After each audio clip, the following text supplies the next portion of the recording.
Welcome back to my channel. I will be sharing an exciting story called Timeless Voices. In the vibrant city of Lagos, Zena, a passionate young storyteller, embarks on a life-changing journey to uncover and preserve the fading folklore of her African heritage. Her path leads her from the bustling marketplace to a tranquil Ghanaian village, where a majestic baobab tree holds the echoes of generations past. Guided by the wise griot Nana Oma and a council of elders, Zena discovers tales of courage, cunning, and compassion, Anansi's cleverness, Yaa Asantewaa's defiance, and Oshun's grace. But her mission is met with doubt and debate. Can a modern storyteller truly honor these timeless tales? Amidst the crackling fire and the heartfelt stories, Zena learns that the power of storytelling is not just in the words but in the spirit of connection they create. Timeless Voices. The sun hung low over Lagos, its golden rays spilling across the sprawling marketplace like a painter's brush. The air was thick with the aromas of roasted plantains, sizzling spices, and fresh-cut flowers. Vendors called out to passers-by, their voices blending into the rhythmic hum of the city. It was a scene brimming with life, culture, and movement. Yet, amidst the chaos, Zena stood still, a figure of quiet determination. Her bright Ankara print jacket shimmered in the sunlight, and her long braids, adorned with cowries and beads, swayed as she adjusted the strap of her camera. Her camera was her constant companion. Through its lens, she captured moments that others overlooked, the flicker of an elder's smile, the intricate patterns of handcrafted jewelry, the glint of sunlight on a child's laughing face. Today, however, Zena's focus was different. She wasn't here to document the marketplace. She was on a mission that reached far beyond Lagos. Peeking into her camera, her voice carried a mix of confidence and purpose. "This market reminds me of the vibrant life of our culture," she said, gesturing at the stalls. "But behind every fabric, every spice, every smile, there are stories we're at risk of losing. Growing up, I heard whispers about Anansi, the orations, Yaa Asantewaa, but they were fragments, fading echoes. Today, I'm on a journey to find those stories, to rediscover them, and to share them with all of you." Her words felt like a promise, not just to her audience, but to herself. She was setting out on a path to reconnect with her roots and to bridge the gap between the past and the present. Her journey would take her far beyond the bustling streets of Lagos, to a remote village in Ghana, where time seemed to move slower and the stories of the past were still alive. The journey was long and arduous, but Zena was undeterred. As the city skyline disappeared behind her, the landscape began to shift. The highways gave way to dusty red clay roads that wound through rolling hills and dense forests. She watched the world transform from the window of her shared bus, children playing by the roadside, women balancing baskets of produce on their heads, and farmers working tirelessly under the blazing sun. Each scene felt like a piece of the puzzle she was trying to solve. When Zena finally arrived at the village, it was as though she had stepped into another world. The huts, painted in earthy tones with intricate designs, were arranged in a circle around a massive baobab tree. Smoke curled lazily from cooking fires, and the air was filled with the chatter of women pounding yams, children playing tag, and elders sharing stories beneath the shade of the baobab. Zena felt a sense of awe as she approached the tree. Its sprawling roots seemed to reach out to her, as though welcoming her into its sacred space. At the base of the tree sat Nana Oma, the griot Zena had come to see. Draped in a kent cloth of deep greens and golds, Nana Oma exuded an aura of wisdom and authority. Her eyes, sharp and knowing, met Zena's with a gaze that seemed to peer into her soul. For a moment, neither spoke, the silence carrying a weight that words could not. Finally, Nana Oma broke the silence. "You've come far," she said, her voice deep and steady, resonating like the roots of the baobab itself. "What is it you seek, child?" Zena bowed her head slightly, a gesture of respect. "I seek the stories of our people," she said. "I want to learn them, to understand them, and to share them with others. I believe these stories can guide us in the modern world." Nana Oma's gaze didn't waver. "The stories are not for the faint of heart," she said. "They carry the weight of generations, lessons woven with joy and pain. You say you want to share them, but do you understand their meaning? Can you honor their depth?" Before Zena could respond, a group of elders began to gather around the baobab, drawn by the conversation. Their faces were lined with age, their expressions ranging from curiosity to skepticism. One elder, a man with a grizzled beard and piercing eyes, was the first to speak. "What can the young do with our stories?" he asked, his voice tinged with doubt. "They'll twist them into something shallow, turn them into entertainment, and lose their meaning." Another elder, a woman with a regal demeanor, draped in a pristine white shawl, countered sharply. "If we don't share them, they'll disappear entirely. These stories are our lifeline. Without them, what are we? Empty vessels, adrift in a world that doesn't know us." The debate grew heated, voices overlapping like the crackling of dry wood in a fire. Some argued for preservation, others for adaptation, and a few questioned whether the stories were still relevant in a modern world. Zena stood in the middle of the storm, her heart pounding as she listened to their words. Finally, she raised her hand, her voice cutting through the noise with unexpected authority. "I understand your fears," she said. "But if we don't find new ways to tell these stories, they'll fade into obscurity. I don't want to change their meaning. I want to carry them forward, to keep them alive for the next generation." The elders exchanged glances, the tension slowly dissipating. Nana Oma's gaze softened, and she nodded. "You have the spirit of a storyteller," she said. "Very well. Sit by the fire tonight, and I will share them with you. But remember, a story is not just words. It is alive. It must be treated with respect." That evening, the village gathered around a roaring fire. The flames leapt into the night sky, casting flickering shadows on the painted walls of the huts. The air was thick with anticipation, the crackling of the fire the only sound as Nana Oma prepared to speak. Zena sat cross-legged near the griot, her camera poised to capture every moment. "The first story," Nana Oma began, her voice resonating like a melody, "is about Anansi, the cunning spider." She wove a vivid picture of Anansi spinning his golden web high in the forest, each thread shimmering in the moonlight.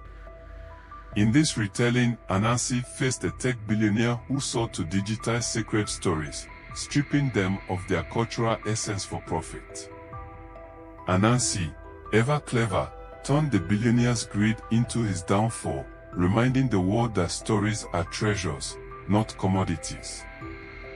The villagers listened intently, their expressions a mix of amusement and awe.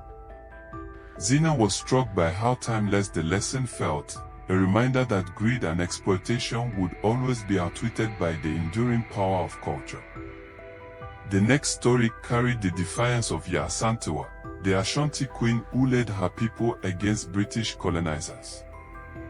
The fire seemed to burn brighter as Nana Oma described Yaa standing tall in her golden armor, her voice ringing out like a battle cry. If the men will not fight, Yaa declared, then we, the women, will rise.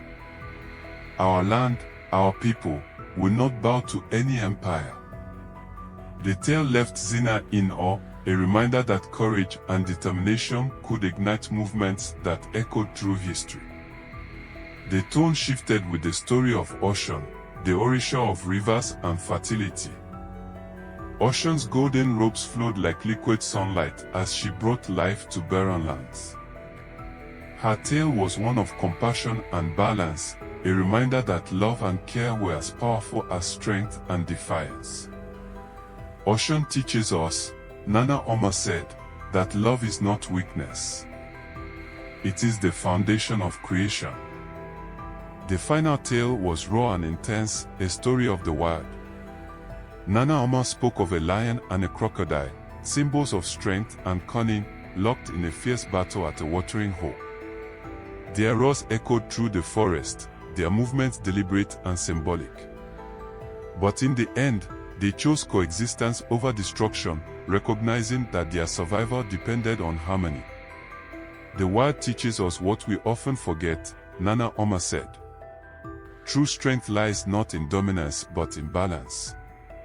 Zena left the fire with a sense of awe and responsibility. The next morning, she sat with the elders by the river, her thoughts heavy with what she had learned. These aren't just stories, she said. They are maps. They guide us through life, teaching us who we are and who we can become. Zena's words hung in the air, their weight felt by the gathered elders. The elder in white, who had defended the preservation of the stories, nodded slowly. You understand now, she said, her voice soft but firm. A story is not merely a tale to entertain, it is a path. To lose our stories is to lose the road that connects our past to our future. The elder with the grizzled beard, though still skeptical, leaned forward. If you are so certain that these stories belong to the future, tell us, how will you keep their essence alive in a world that often values speed over depth? Zena looked at him, her expression resolute. I will tell them as they were meant to be told, with the reverence they deserve. But I will also ensure they reach those who may never sit by a fire like this. I'll bring the stories to classrooms, to homes, to the devices that people hold every day. The medium may change, but the heart of the story will remain. Nana Oma placed her hand on her staff, the carved symbols catching the light. Words are easy to speak, child. But it is action that will show us your intent. You have listened well, and you have spoken wisely. Now you must carry what you have learned and prove that these stories can thrive in a world so far removed from their origins. The sun rose over the village, casting long golden beams across the clay walls and the baobab tree. Zena wandered through the village, her camera capturing every detail, the children playing a game of chess, the intricate patterns painted on the walls, the women grinding millet while singing songs passed down from their mothers. Every moment felt like a story waiting to be told. At the edge of the village, Zena met a young girl named Yaa, no older than 10. Yaa was sitting on a rock, drawing shapes in the dirt with a stick. Zena knelt beside her. What are you drawing? She asked, her tone light and curious.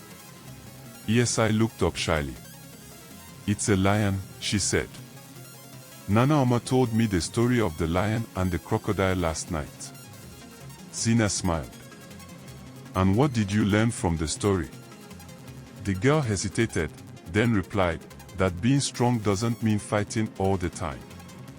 Sometimes it means knowing when to stop. Zena's chest swelled with pride. Even in the simplicity of a child's understanding, the story had found its purpose. That's a beautiful lesson, Yaa, she said. And now you can share it with others, just like Nana Oma shared it with you. Back in Lagos, Zena threw herself into her work with renewed vigor. Her small apartment became a hive of activity as she edited the footage she had captured in the village. The crackling fire, the expressions of the elders, the vivid retelling of the stories, all of it came together to create something she knew was special. She titled the video Timeless Voices, Tales that Teach and Transform, a reflection of everything she had learned. The editing process was meticulous. For Anansi's story, Zena layered animations of a shimmering golden web over footage of bustling marketplaces and corporate skyscrapers, drawing a visual parallel between the old and the new. For Yaa Asantewaa, she used dramatic reenactments, the actress clad in golden armor as her voice rang out with defiance. Oshun's story was a softer segment, with flowing rivers and blooming flowers underscoring her message of love and creation.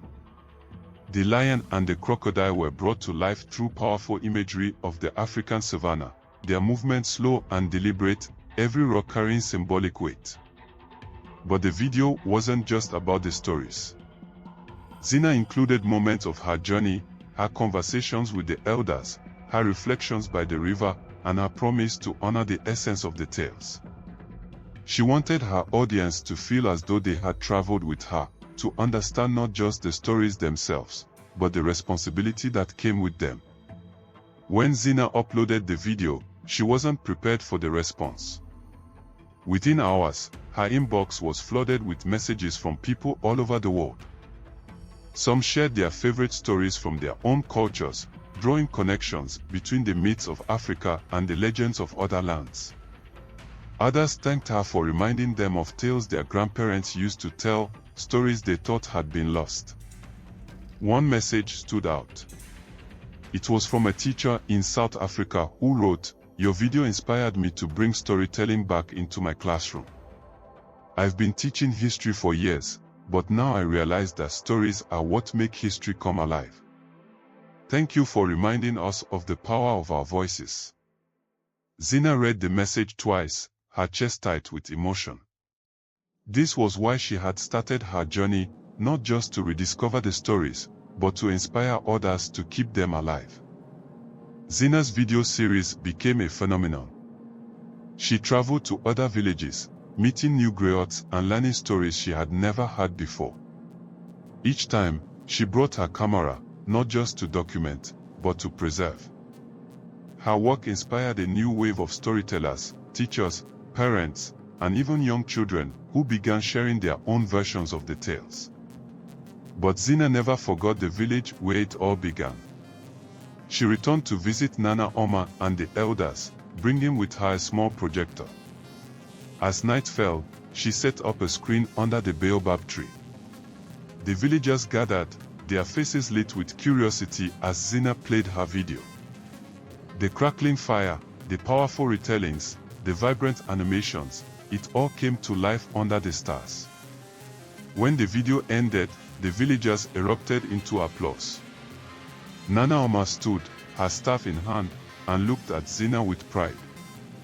"You have carried our stories well," she said. "And in doing so, you have become a storyteller yourself. The spirits of the ancestors are pleased." The final scene showed Zena sitting by a river, the camera angled to capture the serene landscape. She spoke directly to her audience, her voice filled with conviction. "Our stories are more than entertainment. They are our roots, our strength, our future."